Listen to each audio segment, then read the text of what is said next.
to my channel and welcome to today's video. Today's video is going to be my September wrap up, so this is going to be my stats and all of the books that I read in the second half of September. If you want to see the books that I read in the first half, I will leave a link to my mid-month wrap up for you to go and check out those books. But let's dive into the stats. So in total for September I read 24 books, and that broken down into the different genres. I read 5 contemporary romances, 5 sports romances, and I did do a video about the sports romances that I read in September, so I'll leave a link to that video as well. 1 mystery thriller, 1 horror, 7 fantasy, 3 historical fiction and 2 classics. Then I read 14 of those physically, 9 audiobooks and 1 ebook. I am trying to make better use of my Kindle, so you might hopefully see this number increase in the upcoming months because I am trying to utilise my Kindle a bit more. In terms of ratings, we've got a mixed bag, so we've got 1 2-star, 2 2.5 stars, 9 3 stars, 2 3.5 stars, 7 4 stars, 1 4.5 star and 2 5 stars. And then I read 9 new to me authors and 15 authors I've read from previously. I read 7 books that were less than 300 pages, 15 that were between 300 and 499 pages, and 2 that were 500 pages or more. So a few more shorter books this month, and I think you will see again in the upcoming months some shorter ones in there because I'm reading a few novellas for the upcoming like Halloween and Christmas period, so you will see more shorter books coming up. So the first book I read in the first half of the month was For the Record by Emma Lord. This was a 3-star read, and this was a romance, contemporary romance, and it was a second chance, rivals to lovers, single dad romance, and as I say, I gave it 3 stars. This one follows Sam and Mackenzie, and they were in rival music groups. So Sam was in a kind of punk rock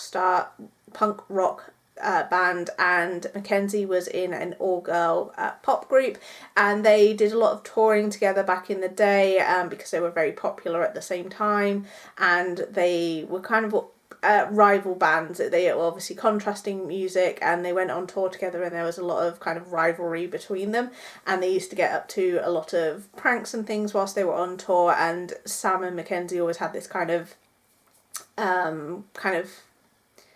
dislike for one another, I guess, and it's now kind of a few years later, they're now no longer in the band, and Mackenzie is pursuing a solo career, and they end up working together and writing a song. And this one for me, I feel like there were too many tropes being put into this book. So as I say, Sam is a single father, and I usually love single dad romances, but the single dad aspect of this one was not the main focus, and it almost felt like it was put in there to kind of tick that box, and there were a few other things in here that just felt very like they were there to kind of fulfill a tick box exercise. So I didn't necessarily love this one. There are a few kind of pop culture references that were made as well that I don't always love those in books because I feel like they can become quite dated.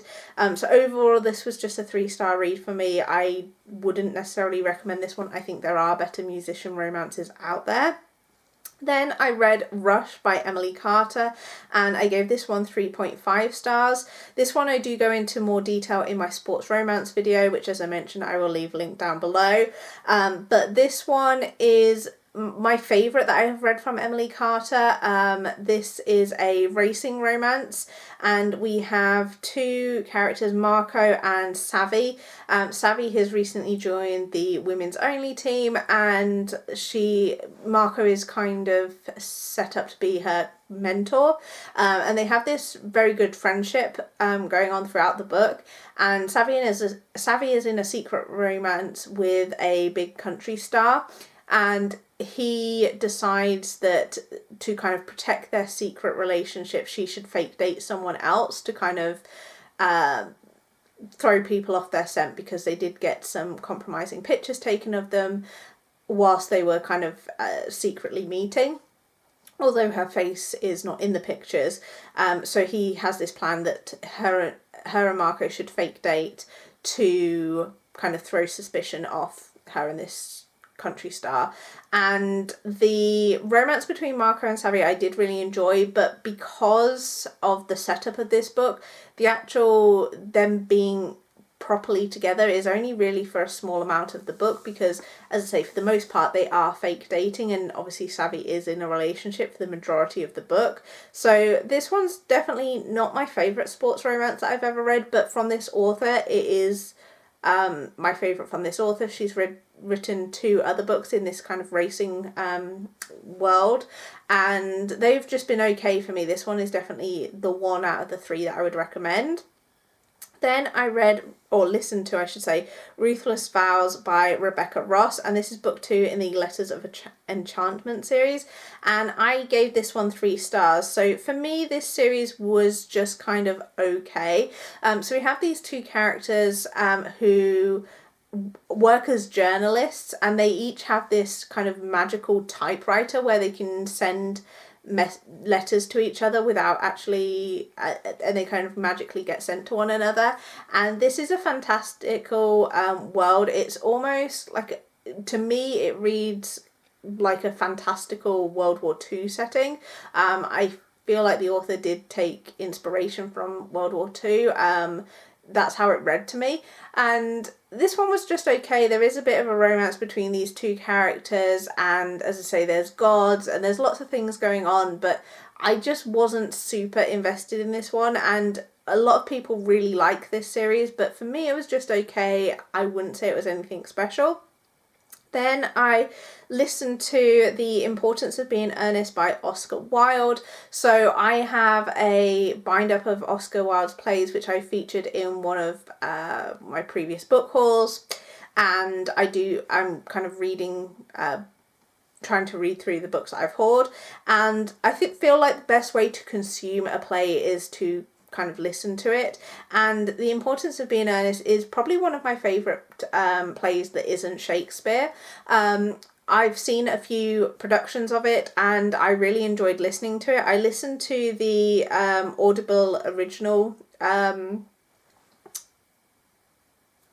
audiobook, I couldn't think of the word then, and it is narrated by Stephen Fry, and there's something about this play, it's just a lot of fun. It's really easy to follow and it's just really funny. It's really engaging, and as I say, had a really good time reading it. The audiobook's only about 2 hours, just slightly under. I would definitely recommend checking that out. Then I read Too Old for This by Samantha Downing, which I actually really enjoyed. I gave this one 4 stars. Now, let me just start by saying the UK cover for this book is awful. I do not like the UK cover. I much prefer the US cover. The UK cover to me makes the story seem lighter than it actually is. But in this book we are following a older character who is, I don't know if I can remember exactly how old she is, but her name is Lottie, and she has kind of lived this secluded life, and this journalist seeks her out. This journalist called Plum seeks her out because she wants to make a documentary about people who have been wrongfully accused of crimes. And in the past, Lottie was accused of killing a few different people. She then got proven innocent, or she got let off, and it turns out that maybe she's not as innocent as they originally thought. And it's really interesting read, and it's definitely it's a serial killer book, so it is quite a dark story, but the UK cover makes it look like it's going to be light-hearted and fun, and I didn't think it was a light-hearted read by any means. So I think you need to have the right expectations going into the book, but I had a good time reading it and I would definitely recommend that one. Then we have The Art of Catching Feelings by Alicia Thompson. I gave this one 2.5 stars. I really didn't enjoy this one. It was too long in my opinion. It felt too long. It's in actual fact it's not that long compared to some contemporary romance, but it felt really long. It dragged on. And this one we have, it's a baseball romance, and we are following Daphne and, what was his name? Chris. And Daphne is going through a divorce, and her friend takes her to a baseball game, and Daphne gets quite drunk and she starts heckling the baseball players. And she says some things to Chris which kind of hit a nerve with him and make him quite upset. And so she is kind of very apologetic for the fact that she has obviously made him cry with saying these things. Obviously she didn't necessarily intend for them to be as upsetting as they were for him, and she reaches out to him on social media to apologize, but for some reason she ends up not apologizing or explaining who she is, and they end up chatting to each other via social media and really build up a connection, and then they meet in real life because she gets a job working for the team, like doing like sports presenting, and all the time that they are speaking to each other on social media, they're getting to know one another, but she does not reveal her identity to Chris, but obviously she knows who Chris is. And it kind of builds from there, and the reason that I didn't like it, A, it felt too long, and B, it really frustrated me that she didn't tell Chris who she was, and she had so many opportunities to do so, and Chris was telling her things that other people didn't know, like his brother had passed away and he was revealing things that he'd kept to himself to this person, this stranger that he met online, which in and of itself is a little strange, but the fact that she then didn't tell him really frustrated me. And as I say, she had so many opportunities, so I didn't like this one and I wouldn't recommend it. Then I read The Floating World by Axie O, and this is book 1 in the Floating World series. I don't know how many books there's going to be, but there is going to be at least a second book, and I gave this one 3 stars. This one was okay. So in this one we are following 2 characters. I feel like this one, the story is very stereotypical. Like, I feel like this is a story that we've seen before. It's just obviously in a different world with different characters, but the basic premise of the story is very much something that is prevalent in a lot of young adult fantasies. I will be honest, I didn't realise when I picked this one up that it is young adult. I may have skipped over it if I'd realised. I thought it was adult, but it's not. I'm not gonna lie, I did get drawn in by the cover. But we have 2 characters, one who is our female main character, Ren, who has these secret abilities. She's kind of escaped from one life and is living this kind of secret life, hiding her true identity and her powers. And then we have Suno, I think is how you say his name, who is a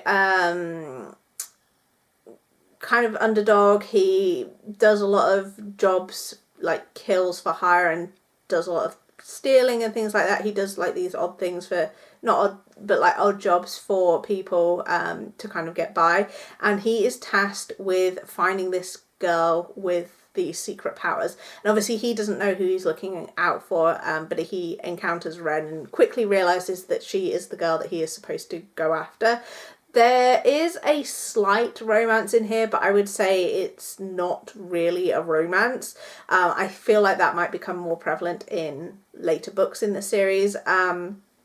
But for me, this was just kind of a typical young adult fantasy adventure story.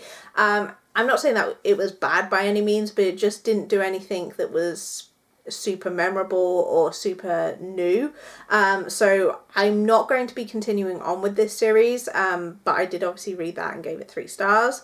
Then we have Love and Lattes at Pumpkin Hollow by Victoria Walters. This one I gave 3.5 stars. So this one we follow Willow and Dylan. So Willow lives on her family farm with her dad. Her mum has passed away many years ago, and the farm is struggling. Her dad's obviously getting older, and the kind of physical demands of working on the farm are taking their toll, and they're also having money troubles.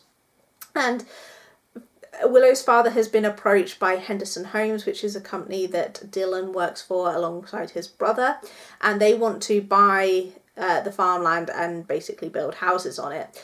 And Willow is very distraught by this prospect. She doesn't want to leave the farm. The farm is all she's ever known, and she enters into this deal with her dad that if she can kind of come up with an idea to make them money, to kind of survive, then they can stay on the farm. And her and Dylan enter into this deal, and he's going to help her try and work on this idea that she has.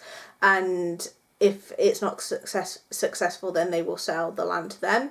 And her idea is obviously to set up a pumpkin farm or a pumpkin patch, you know, like are very popular at the moment, where people go and have, you know, hot chocolates and things like that and do all the autumn things. And this one, they have, so I think the book starts at the 2 weeks, there's 2 weeks left of September when this book starts, and she has to get all this like set up with the pumpkin patch by the beginning of October. So it happens over a very short space of time.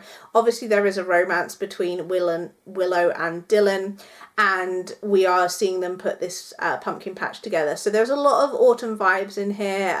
Definitely, if you're looking for a autumn read, this has all the autumn vibes. But if you're looking for a really good romance, I feel like this one isn't quite it. This one, the romance, I feel, is almost like a secondary plot, because we're following really her journey as she kind of works on her idea and works on this pumpkin patch.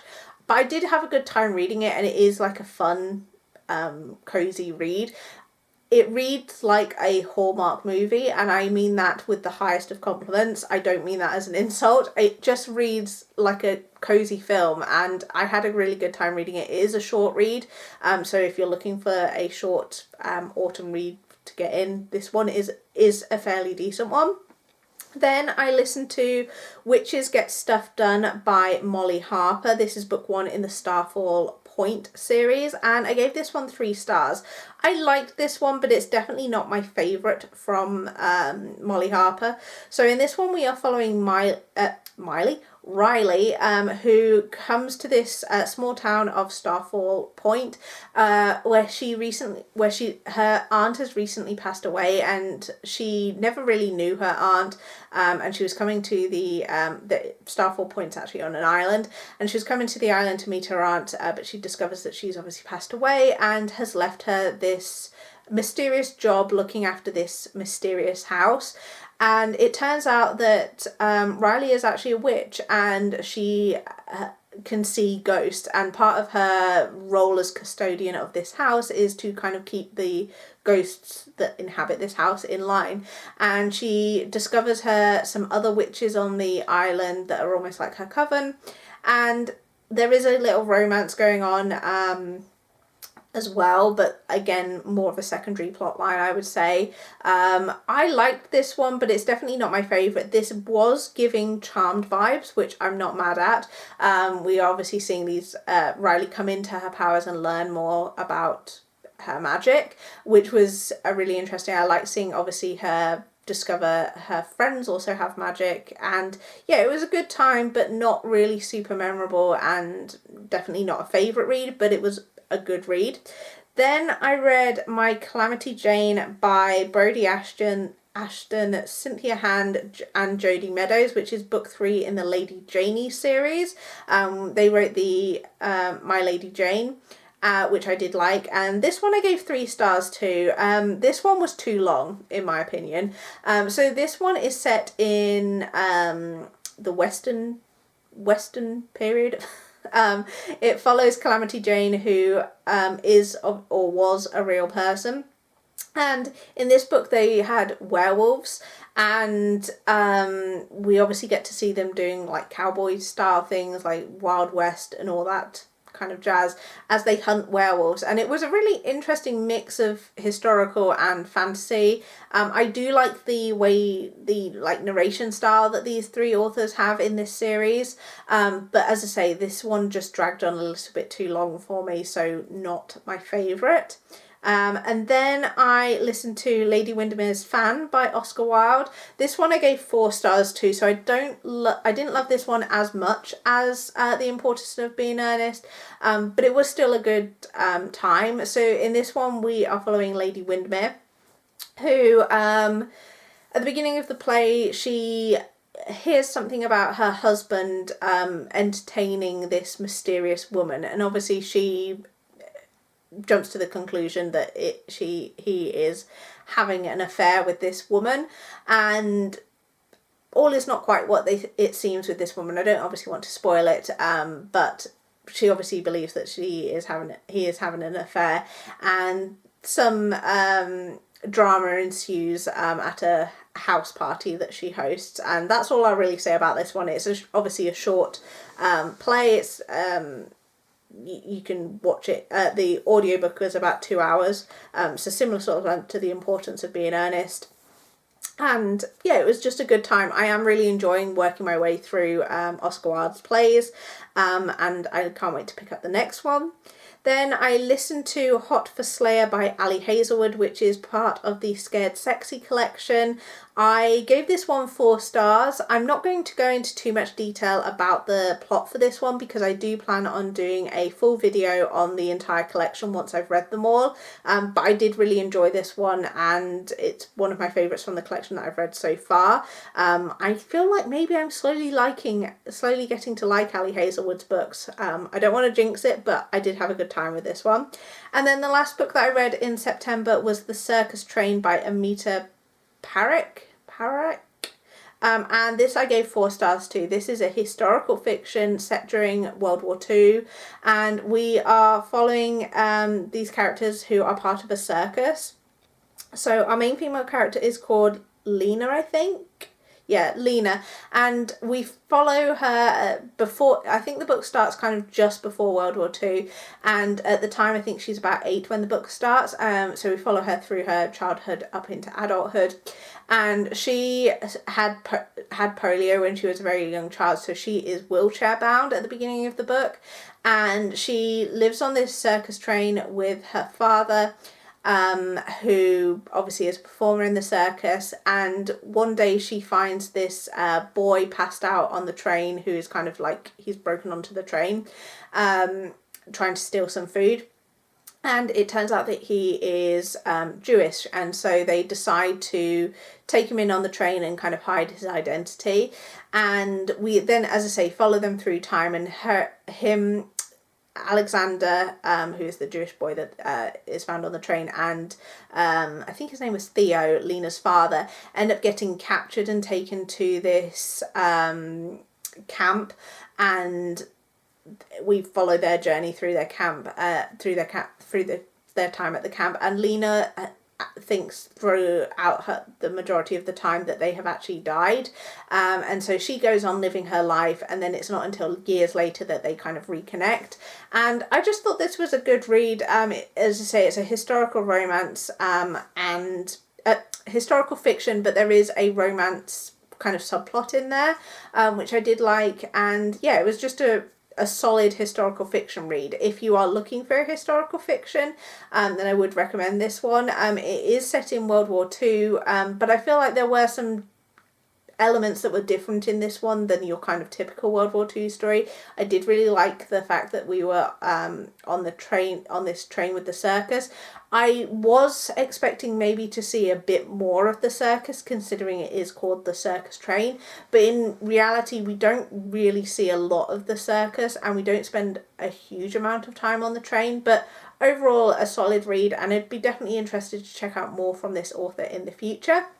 So they are all of the books that I read in the month of September. I'm trying to think what my favourite book was from the month. I only had 2 5 stars, and they were The Importance of Being Earnest and Unravel Me. So I would say they're my 2 favourites. Let me know what your favourite was from September, and I will see you guys in my next video.